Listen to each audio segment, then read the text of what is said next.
Ya, kita akan mulai membaca bab ke-13 dari buku Destin Turin, judulnya Karunia Tidak Adanya Penghukuman. Saat saya baru saja menyelesaikan pendidikan saya memutuskan untuk bekerja paruh waktu untuk mengajar di sebuah sekolah dasar sambil menunggu pengumuman hasil ujian saya. Saya ditunjuk untuk mengajar satu kelas dengan 30 murid yang berusia sekitar 10 tahunan. Suatu pagi, salah seorang siswi di kelas saya tidak masuk. Saya tidak begitu memperhatikan itu karena itu biasa jika ada murid yang tidak masuk 1 atau 2 hari karena berbagai alasan. Tetapi saat saya berdoa di rumah hari itu, Tuhan mengingatkan saya kepada siswi itu. Saya secara teratur berdoa bagi murid-murid saya, tetapi biasanya doa yang bersifat umum untuk mereka semua. Karena begitu spesifik kali ini, saya tahu bahwa Tuhanlah yang sedang menuntut saya untuk berdoa baginya. Jadi saya berdoa supaya darah Yesus menyelubungi dia. Meskipun saat itu pemahaman saya tentang darah Yesus agak terbatas, saya cukup mengetahui bahwa darahnya melindungi, sehingga itulah yang saya doakan. Beberapa hari kemudian siswi tersebut belum masuk sekolah juga. Kemudian nama dan fotonya tersebut muncul di berbagai surat kabar. Kisahnya diliput oleh media televisi secara nasional dan semua surat kabar terkemuka. Siswi saya tersebut ternyata telah diculik oleh seorang pembunuh berantai lokal yang kejam bernama Adrian Lim. Sebagai seorang pembunuh yang terlibat okultisme, Adrian Lim menculik anak-anak dan mempersembahkannya sebagai korban-korban manusia kepada dewa-dewa berhala yang dipujanya.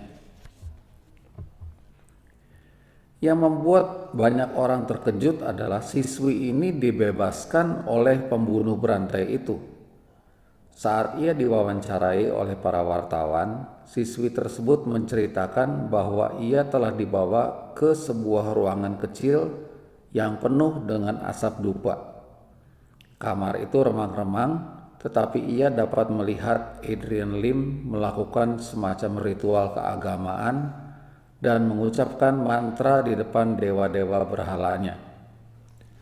Tiba-tiba ia memandang siswi tersebut dan berkata kepadanya dengan jijik bahwa dewa-dewanya tidak menginginkan gadis itu. Ia kemudian dibebaskan dan menjadi satu-satunya anak perempuan yang telah dilepaskan oleh Adrian Lim. Anak-anak lain yang diculik telah dibunuh secara kejam. Saat saya mendengar itu, saya mengetahui bahwa Tuhanlah yang telah melindunginya. Tidak ada ilah lain yang memilikinya, karena ia dinaungi oleh darah Yesus. Hari ini gadis itu telah tumbuh dewasa dan hidup bahagia dengan suami dan anak-anaknya. Haleluya. Darah melindungi Anda dari penghukuman. Saat itu saya tidak mengetahui apa fungsi utama darah Yesus atau mengapa darah Yesus memberikan perlindungan. Saya hanya menyelubungi segala sesuatu itu dengan darah Yesus. Saya tidak menentang orang-orang Kristen yang menerapkan darah Yesus untuk perlindungannya. Tetapi sekarang saya memiliki pemahaman yang lebih dalam tentang darah Yesus. Apakah Anda mengetahui apa yang Yesus katakan tentang darahnya pada malam ia dikhianati? Selama perjamuan makan malam itu, yang terakhir, perjamuan malam terakhir, saat Yesus memegang cawan, apakah ia berkata, "Inilah darah perjanjian baru yang tercurah untuk perlindunganmu"? Begitu? Tidak. Ia berkata, "Ini adalah darahku, darah perjanjian yang ditumpahkan bagi banyak orang untuk pengampunan dosa. Darahnya telah tercurah untuk mengampuni semua dosa Anda. Apakah darah Yesus memberikan perlindungan? Ya, tentu saja. Tapi meskipun darahnya dapat melindungi kita dari rencana-rencana jahat iblis, itu bukan alasan utama dari pencurahan darahnya. Mengetahui bahwa Anda dilindungi dari penghukuman akan menyebabkan Anda berkuasa atas dosa, kecanduan, atau depresi yang sedang memperbudak Anda saat ini. Coba renungkan pernyataan ini, saudaraku. Mengetahui bahwa Anda dilindungi dilindungi dari penghukuman, itu merupakan penyebab dari Anda bisa berkuasa atas dosa, atas kecanduan, ataupun atas depresi yang sedang memperbudak Anda saat ini. Sahabatku, alasan utama darah juru selamat kita tercurah adalah untuk mengampuni dosa-dosa kita. Itu alasan utamanya. Ini berarti bahwa darah Yesus juga memberi kepada kita perlindungan dari segala bentuk penghukuman. Saat Anda menerima pernyataan bahwa darah Yesus telah menjadikan Anda benar dan bahwa semua dosa Anda telah diampuni, Anda dilindungi dari penghukuman si pendakwa atau dari tuduhan, dari dakwaan si pendakwa itu. Anda harus memahami hal ini karena ini akan memberikan Anda keyakinan untuk dengan berani masuk ke dalam tahta Tuhan dan memandang Dia sebagai Bapa yang penuh kasih. Ini akan menyebabkan Anda berkuasa atas dosa, atas kecanduan atau depresi yang sedang membelenggu Anda saat ini. Pergumulan saya dengan penghukuman.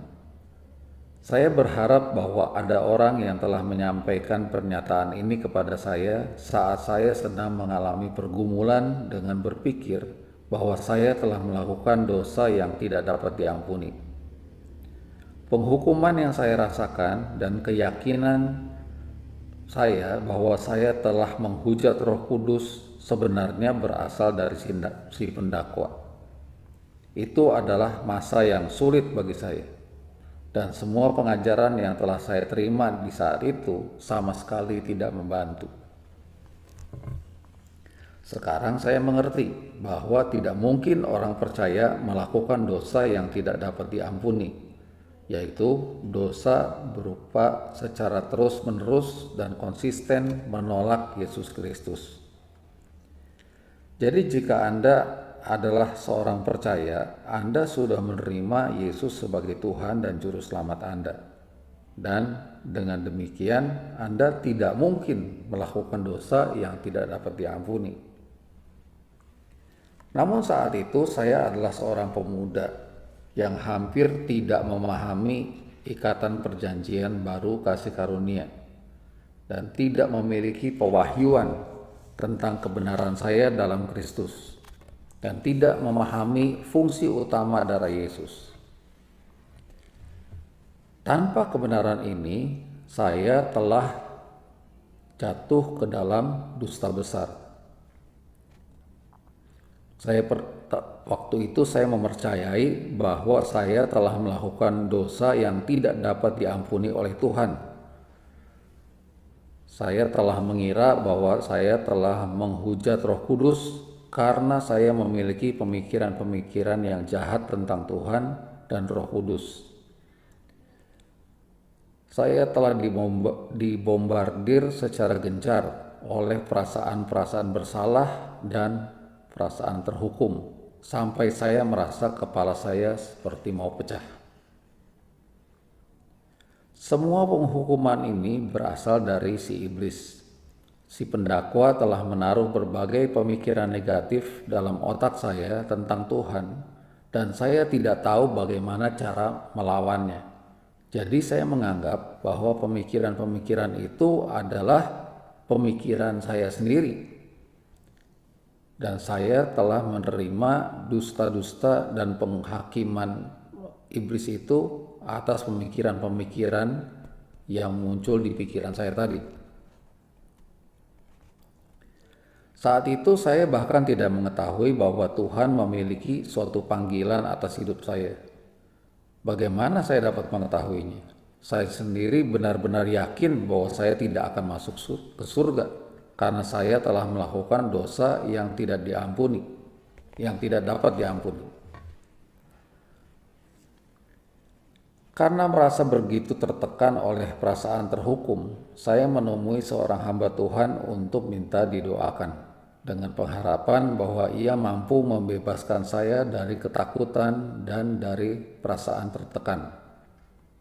Nama orang itu adalah Percy Campbell, dan saat itu ia adalah penanggung jawab salah satu sekolah Alkitab terkemuka di Singapura. Percy menumpangkan tangannya ke atas saya dan berdoa bagi saya. Bahkan saat ini saya masih dapat mengingat dengan tepat bagaimana Percy dengan aksen Selandia Barunya yang jelas berkata, "Joe, aku melihatmu dalam roh. Aku melihatmu sedang berkhotbah kepada ribuan orang." Nah, saat itu saya masih duduk di sekolah menengah atas dan hampir tidak dapat berbicara dengan lancar di depan orang banyak tanpa tergagap. Nyatanya di sekolah saya ada satu guru yang kejam yang selalu menyuruh saya berdiri dan membaca di kelas. Semua siswi akhirnya akan tertawa geli dan menertawakan saya, sementara saya tergagap sambil berusaha menyelesaikan untuk mengucapkan satu kalimat. Muka saya akan jadi merah padam dan telinga saya akan terasa terbakar. Saat-saat itu memang menyakitkan. Jadi saat saya datang menemui Percy untuk pelepasan dari penindasan, saya malah menerima nubuatan bahwa saya akan berbicara kepada ribuan orang. Itu benar-benar menakutkan saya. Pada tahun 2004, Percy mengunjungi gereja kami dan melihat sendiri bagaimana gereja kami telah berkembang pesat karena kasih karunia Tuhan. Akhirnya setelah kebaktian kami berbicara. Air mata menggenangi matanya. Ia berkata, nubuatan itu telah digenapi. Ia ingat pada apa yang diucapkannya tentang saya bertahun-tahun yang lalu saat saya masih remaja yang sedang bergumul dengan penindasan dan penghukuman. Segala kemuliaan bagi Yesus.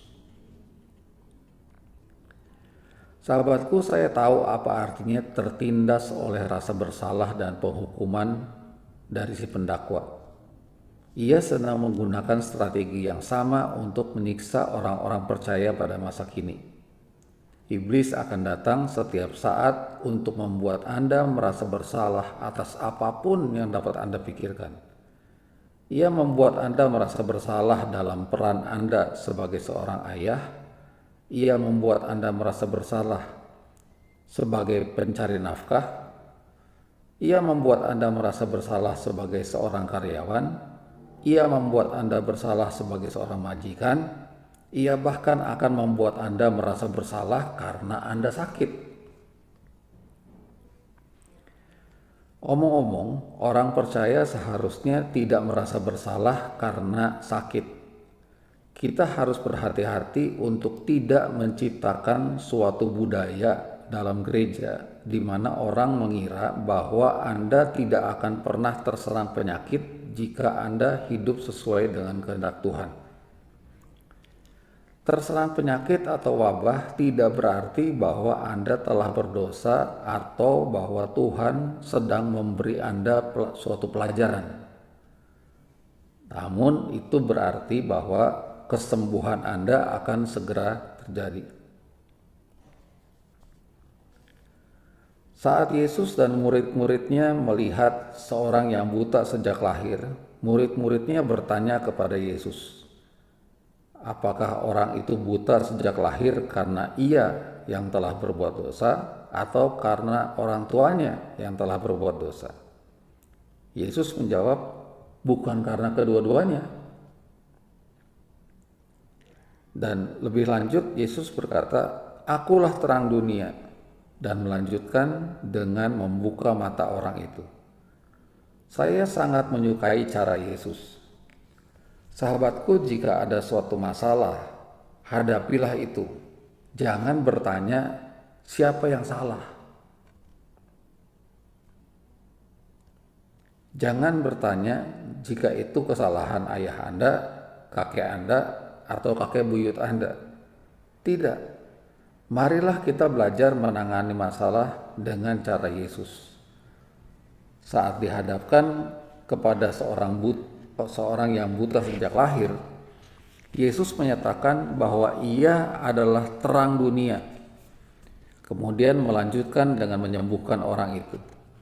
Jadi, jangan biarkan iblis membuat Anda merasa bersalah karena Anda sakit. Perasaan bersalah itulah yang membuat Anda sakit. Ya, mari kita lanjutkan. Sekarang judul babnya, basmilah semua penghukuman dari kehidupan Anda. Halaman 160. Iblis jauh lebih pintar dari para dokter jiwa atau psikolog karena ia tidak berurusan dengan masalah luar saja. Ia tidak terkecoh oleh rincian bagian permukaannya saja. Tahukah Anda apa nama iblis? Namanya bukan pembunuh, meskipun ia suka membunuh. Namanya bukan pencuri, meskipun ia suka mencuri. Bukan juga pembinasa, meskipun ia suka membinasakan. Namanya adalah setan. Dalam bahasa Ibrani, setan berarti pendakwa. Ia adalah pendakwa Anda. Seorang pendakwa tidak pernah berbicara tentang kebaikan Anda. Ia ada untuk mendakwa Anda atas setiap kegagalan Anda. Ia akan mengingatkan Anda pada setiap kesalahan dan memperlihatkan kepada Anda bukti demi bukti dari kegagalan-kegagalan Anda itu. Saat kita sedang berusaha untuk menangani masalah stres dan ketakutan, iblis langsung masuk menyerang akar terdalam dengan menggunakan hukum Taurat untuk menumpukan rasa bersalah dan penghukuman ke atas Anda. Ia mengetahui bahwa saat Anda berada di bawah penghukuman, ketakutan, stres, dan segala jenis penyakit akan mengikuti. Jadi ia langsung mencekik leher Anda. Saat Anda berada di bawah penghukuman, ketakutan dan stres serta segala penyakit akan mengikuti. Lalu apa yang seharusnya kita lakukan? Kita harus memberantas penghukuman sampai ke akar-akarnya dan membasminya dari kehidupan kita. Jadi, saat Anda mendengar suara si pendakwa, ingatkanlah diri Anda sendiri bahwa sekarang tidak ada lagi penghukuman bagi orang-orang yang berada di dalam Kristus Yesus. Ya, sekali lagi itu Roma 8 ayat 1. Mengapa? Karena tidak peduli apapun tuduhan iblis kepada Anda, kenyataannya, faktanya, atau realitasnya adalah bahwa darah Yesus telah tercurah untuk pengampunan semua dosa Anda. Tidak ada satu dosa pun, bahkan satu noktah pun rasa bersalah atau penghukuman yang dapat dilontarkan oleh iblis kepada Anda sekarang ini yang belum dihapuskan sepenuhnya oleh darah Yesus. Tidaklah mengherankan jika Yesaya 54 mengatakan bahwa tidak ada satupun senjata yang ditempa terhadap Anda akan berhasil. Senjata apa yang digunakan iblis untuk melawan Anda? Kita telah mengetahui bahwa senjata yang digunakan iblis adalah hukum Taurat. Iblis menggunakan hukum Taurat untuk menghukum orang-orang percaya dan mengingatkan bahwa mereka telah gagal.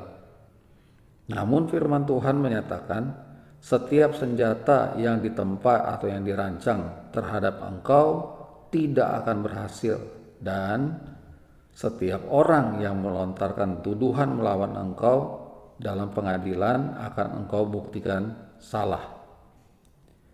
Iblis menggunakan lidahnya untuk mengucapkan kata-kata yang menyebabkan Anda merasa bersalah dan merasa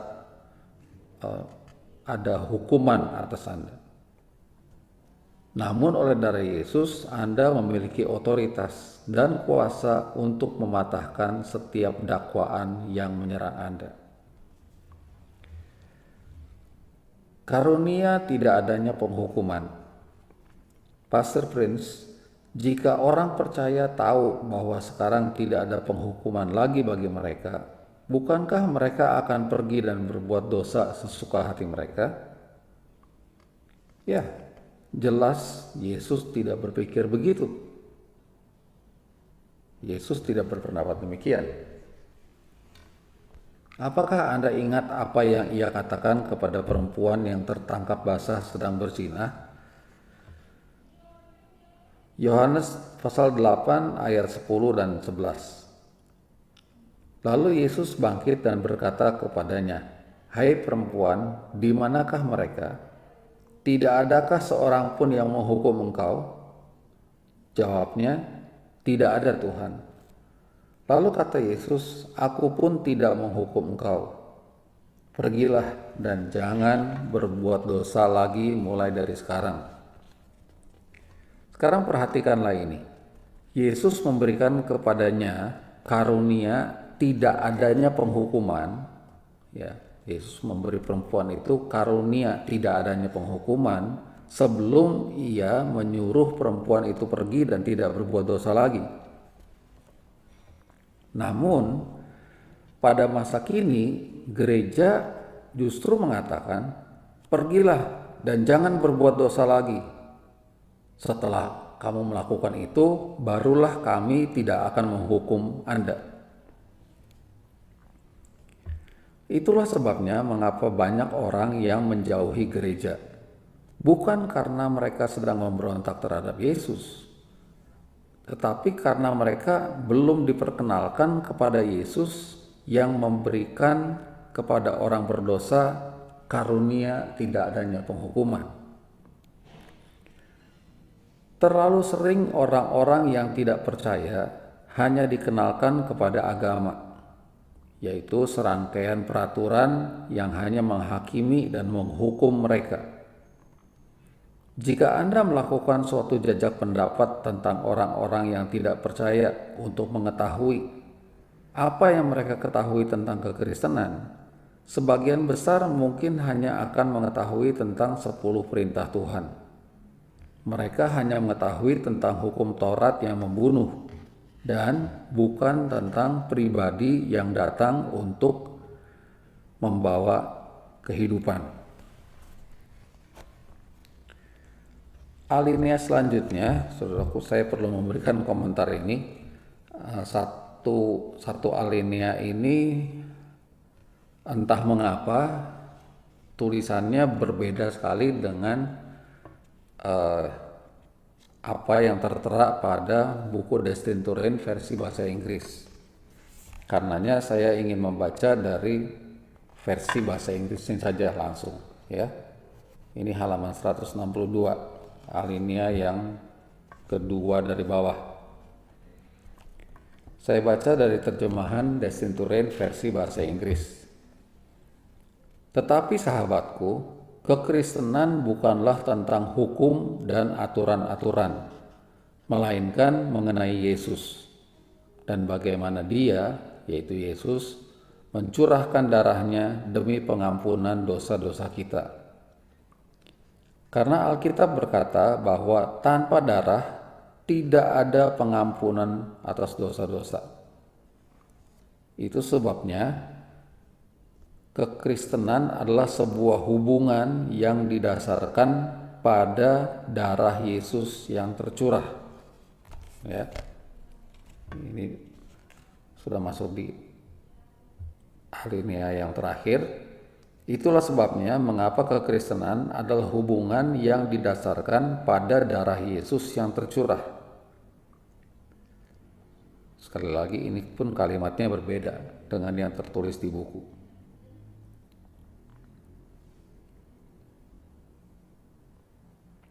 Darahnya menyucikan semua dosa kita. Sebenarnya dia yang dikatakan darahnya telah menyucikan kita dari semua dosa. Dan hukum-hukum yang seharusnya kita penuhi telah Ia penuhi demi kita. Bahkan Yesus sendiri menentang legalisme. Yesus sendiri menentang legalisme. Kata-katanya yang paling keras ditujukan kepada orang-orang Farisi yang agamawi dan bukan kepada orang-orang berdosa. Saya menantang Anda untuk menemukan peristiwa di Alkitab di mana Yesus menyebut para pemungut cukai atau pelacur dengan istilah kumpulan ular beludak. Sekarang marilah kita kembali kepada kisah perempuan yang tertangkap basah saat ia sedang berzina. Izinkan saya mengajukan satu pertanyaan. Apakah perempuan itu bersalah? Ya, tentu saja. Itu tidak perlu diragukan lagi. Alkitab menyatakan bahwa ia tertangkap basah saat ia sedang berzina. Tetapi bukannya menghukum perempuan itu berdasarkan hukum Taurat Musa yang menuntutnya dilempari batu sampai mati. Karena hukum Musa selalu melayankan penghukuman dan kematian. Hukum Taurat tidak dapat menyelamatkan orang berdosa yang bersalah. Ya. Jadi sebaliknya dari menghukum perempuan itu berdasarkan hukum Taurat Musa, Yesus malah memperlihatkan kepadanya dan memberikan kepadanya kasih karunia berupa tidak adanya penghukuman. Apakah Anda mengira bahwa perempuan itu akan segera lari dan mencari kekasihnya dan melompat kembali ke atas tempat tidur dengan kekasihnya itu setelah ia menerima karunia tidak adanya penghukuman? Tentu saja tidak. Jelas bahwa Yesus percaya atau yakin bahwa jika seseorang benar-benar menerima pernyataan Tuhan bahwa Tuhan tidak menghukum mereka, maka mereka akan memiliki kuasa untuk keluar dari lingkaran kehidupan dosa. Saya ulangi. Jelaslah bahwa Yesus berkeyakinan bahwa jika seseorang benar-benar menerima penyataan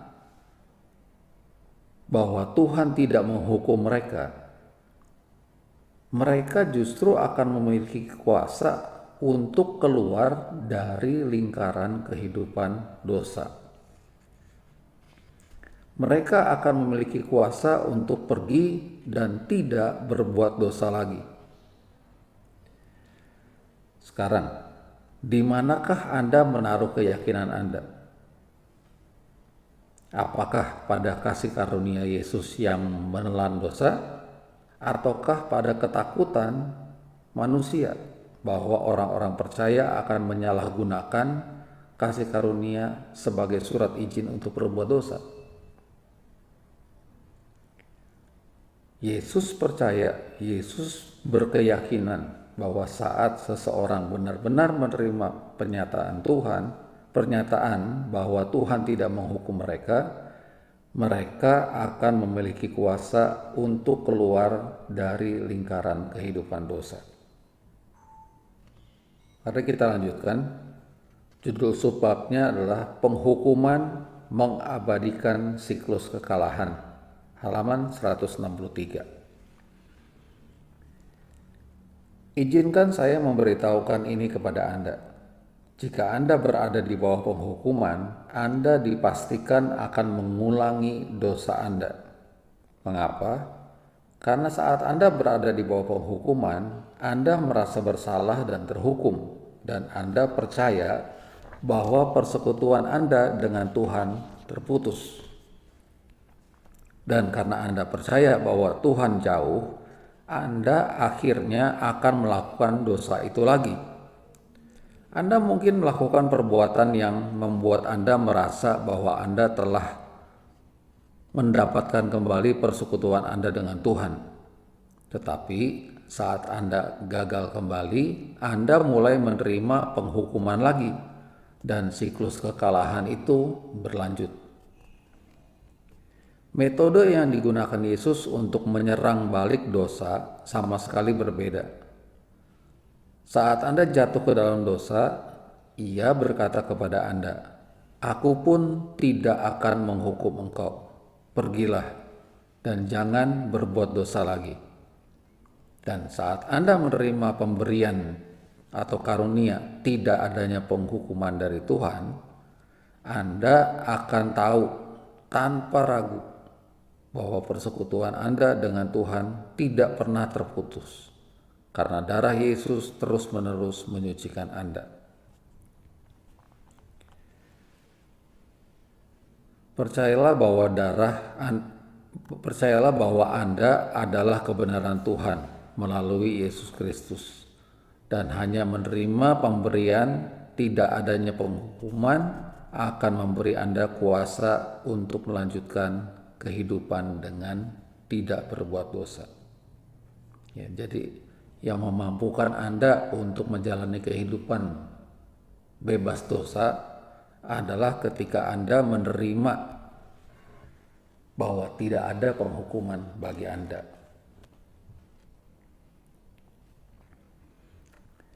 Jangan menjauhi kasih karunia.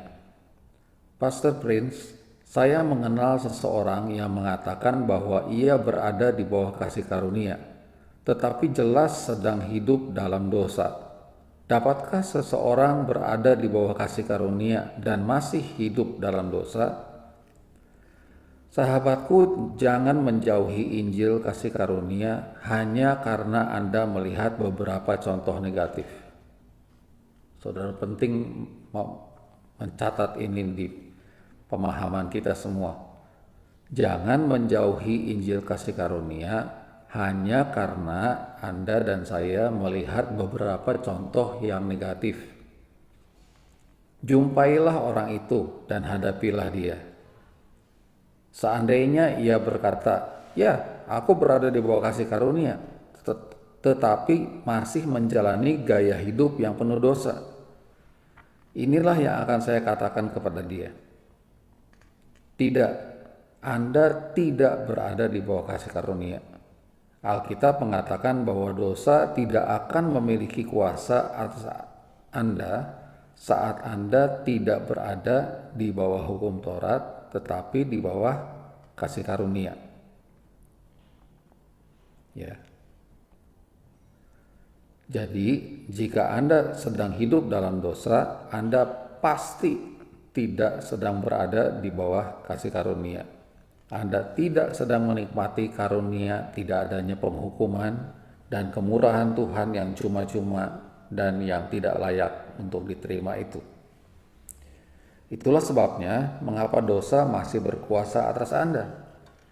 Anda tidak dapat menyatakan bahwa Anda berada di bawah kasih karunia sambil masih hidup di dalam dosa. Orang-orang seperti itu menjadi agen-agen iblis untuk menanamkan kecurigaan dan ketakutan terhadap Injil kasih karunia. Tetapi bagian kita bukanlah menjauhi Injil yang Yesus beritakan hanya karena adanya sekelompok kecil manusia yang menggunakan atau menyalahgunakan kasih karunia, sebagai alasan untuk gaya hidup berdosa mereka. Jika seseorang telah benar-benar mengenal serta mengalami kasih karunia dan pemberian tidak adanya penghukuman, maka ia tidak akan mau hidup dalam dosa. Ia tidak akan mau hidup dalam dosa. Dosa akan merupakan hal terakhir yang muncul di benaknya. Izinkan saya menegaskan hal ini. Siapapun yang hidup di dalam dosa tidak berada di bawah kasih karunia. Siapapun yang hidup dalam dosa tidak berada di bawah kasih karunia dan belum mengalami pemberian yang tidak adanya penghukuman. Kasih karunia selalu menghasilkan kemenangan atas dosa. Kuasa untuk tidak berbuat dosa lagi. Saya yakin bahwa sebagian besar orang percaya ingin menjalani kehidupan yang memuliakan Tuhan, dan bahwa sebagian besar dari kita yang merupakan manusia normal dan rasional tidak sedang mencari-cari alasan untuk dapat berbuat dosa. Tetapi ada satu pergumulan yang Paulus sendiri tuliskan. Karena bukan apa yang aku kehendaki yang aku perbuat, tetapi yang aku benci, itulah yang aku perbuat. Saya sedang menulis kepada orang-orang percaya yang mengalami pergumulan sejati ini dengan hukum Taurat. Dan seperti Paulus, mungkin Anda juga sedang menjerit, "Aku manusia celaka. Siapakah yang akan melepaskan aku dari tubuh maut ini?" Jika ini adalah jeritan Anda, buku ini khusus ditulis untuk Anda. Pribadi yang akan membebaskan Anda adalah Yesus. Kasih karunia-Nya yang ajaib akan menyelamatkan setiap orang celaka atau setiap manusia celaka. Wretched person. Dalam semua ketidakberdayaan Anda, kelemahan Anda, kerapuhan Anda, Yesus memandang Anda dengan mata penuh kasih yang lemah lembut dan berkata kepada Anda, "Di manakah orang-orang yang menuduhmu itu? Tidak adakah yang menghukum kamu? Begitu juga aku. Pergilah dan jangan berbuat dosa lagi." Setiap kali Anda gagal dalam pemikiran, perkataan, atau perbuatan, terimalah ini lagi. Sekarang tidak ada penghukuman bagi orang-orang yang berada di dalam Kristus. Saat Yesus mati di kayu salib, semua kegagalan Anda telah dihukum di dalam tubuhnya. Sekarang Anda bebas menjalani kehidupan yang berkemenangan. Bukan karena kepatuhan Anda kepada hukum Taurat, tetapi karena kepatuhan iman Anda kepada darah atau dalam darah dan kebenaran Yesus.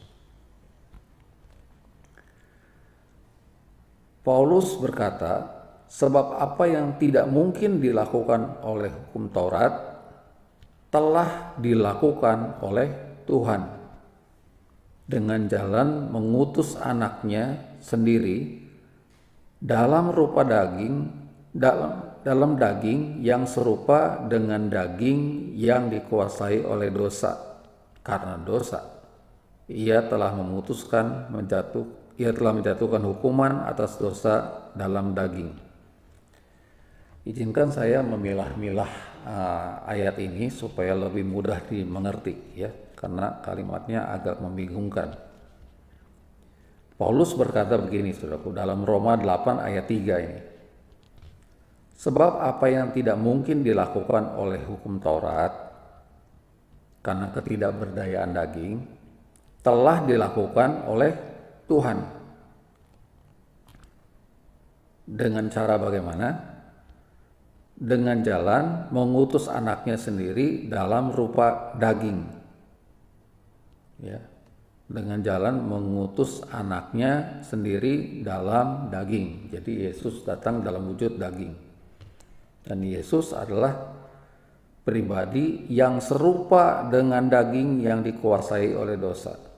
Yesus adalah pribadi yang serupa dengan daging yang dikuasai oleh dosa. Serupa, tapi tidak sama. Serupa.